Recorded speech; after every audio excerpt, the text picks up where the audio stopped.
Hello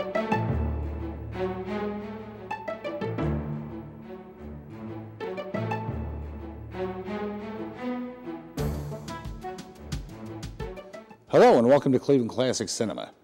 Today's movie is 1964's The Creeping Terror, starring Art J. Nelson and Shannon O'Neill.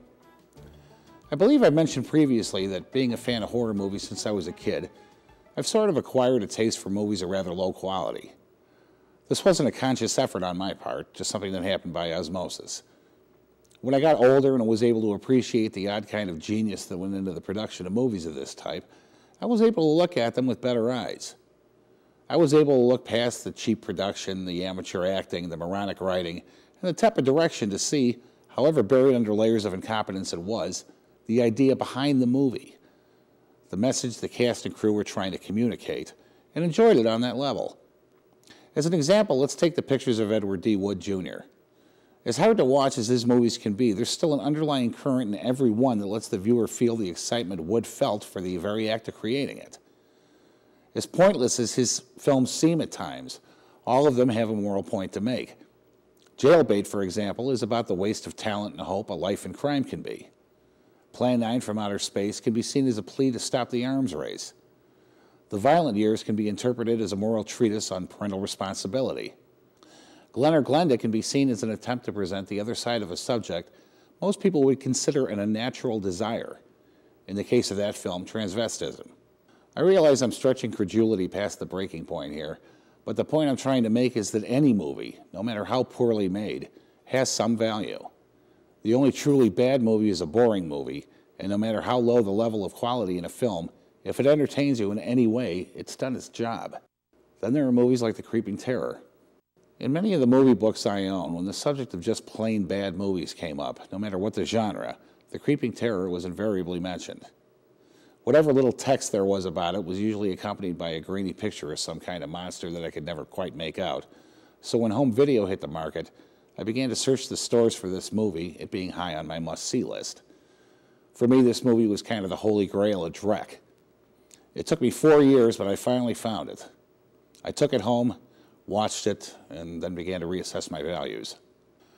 The Creeping Terror runs about 75 minutes, 15 minutes short of feature length, but it feels more like 2 hours when you're watching it.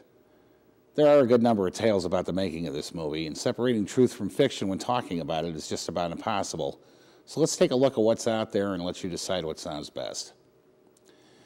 According to legend, Art J. Nelson, the director-star of this movie, pulled into Lake Tahoe in a big old Cadillac and began to razzle-dazzle the locals with talk of making a big-budget movie in town, utilizing the local talent as actors and actresses. He then conned said locals into investing in the movie by offering them parts in it. The more invested, the bigger the part. He found a local writer to come up with a script and employed a local music teacher to provide the soundtrack, rented some equipment, and got started on his masterpiece. According to the Internet Movie Database, Nelson accidentally knocked the sound recording equipment into the lake, so he narrated the movie himself. This theory doesn't exactly hold water, though. If that had been the case, it would have been a simple and less expensive matter to simply loop the dialogue in post. My understanding is that the movie was shot MOS, that is, without sound, and that the dialogue would indeed be dubbed in at a later date. Unfortunately, Nelson managed to lose the only copy of the script in existence, so when the dialogue was looped, they could only record what they could either remember or lip read. Larry Burrell ended up narrating the movie from a hastily put-together secondary script. Art J. Nelson, the star director, is one of the dorkier people you're likely to see starring in a movie, unless you've had the displeasure of seeing Manos, The Hands of Fate, and have more than a nodding acquaintance with the character of Torgo. The guy must have talked a load because he did manage to not only get this movie made and star in it, but he also got Shannon O'Neill, a.k.a. Mrs. Art J. Nelson, to marry him. His first film was 1959's Street Fighter, which he also wrote and appeared in under the name Vic Savage. The movie's tagline was, "Avenge in blood becomes the animal code that staggers the country." His second movie was The Creeping Terror. Today it's rumored that he owns a hot dog pushcart somewhere in Florida. Shannon O'Neill, who plays Brett, appeared in one episode of The Adventures of Wild Bill Hickok on TV in 1952. Her current whereabouts are not known. William Thirlby, who plays Dr. Bradford, appeared in 11 films between 1951 and 2002, most notably as Kovic the homicidal robot in Castle of Evil, another loser you'll probably see on this show sometime. His last role was as Man in Elevator in 2002's 2 Weeks' Notice.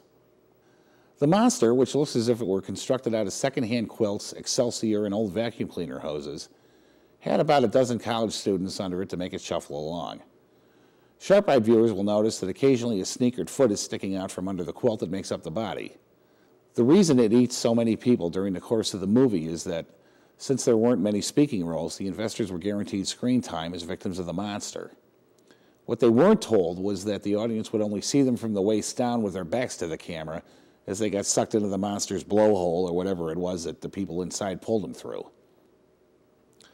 There are plenty of memorable scenes in this movie. The backwards television footage of a Mercury rocket taking off that's supposed to be the spacecraft landing. The unexplained shot of clouds that seem to pop up every 15 minutes. The local high school standing in for the sheriff's office. The inane song sung during the hootenanny. Grandpa searching for Bobby and then being stalked and eaten by the monster. The attack on Lover's Lane where the monster gets into the spirit of things by humping a small car. But I think none of them shine more than the attack on the local dance. There are so many things to enjoy in this scene. The teenagers that look to be in their late 30s, the guy that dances like Jerry Lewis, the unexplained angry woman subplot, the idiotic music. But the real fun starts when the monster finally gets there. There's no possible way I can explain what this scene is like, so you'll just have to slog through the movie to get there, but take my word for it. It's worth the wait.